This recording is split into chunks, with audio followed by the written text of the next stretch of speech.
هناك حفلة لإقامة فرقة 164 في السويدة اليوم. فرقة الجيش اللي أنا بفتخر وبعتز في إقامتها لمحافظة على إخواننا، اللي هذا شيء تاريخي عدا على كل الأمور الأمنية اللي عم يشتغلوا عليها إخواننا في السويدة.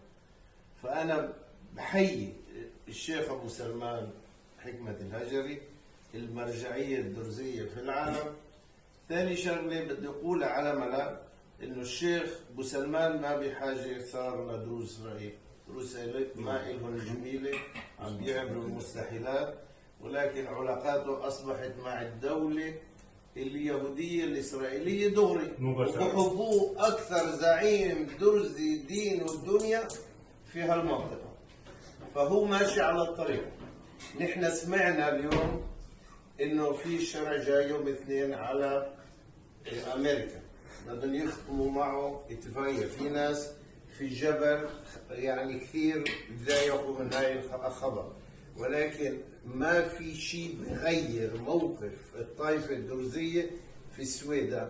رايحين لاستقلالية، ما بفيدش حدا ما دام الموقف في السويدة هيك، ولا زعيم درزي لا في إسرائيل ولا في لبنان بيقدر يوقف هذا الموقف.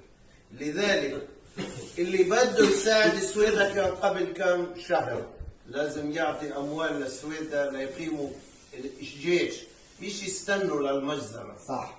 ولذلك لما أنا بسأل وبحكي على أني أنا نابع من إني بهمني هاي المجموعة ليس أكثر. عملنا وعم نعمل، يعني أنا بقول لكم على ملأ اليوم ضمننا قعدنا وحكينا وعملنا اتصالات مع الاتحاد الأوروبي مع قيادة مالطا هون على أساس ما يمسوا في أي درزي أو علوي وكردي وكل الأقل ومسيحي في المنطقة، ما يمسوا. وهذا الشيء شيء بدي راقبه ولاحقه، وعندي جلسات بعد. أما أهم شيء إنه نحن بنشوف إنه لما بدوا الإشي الحمد لله عم بصير.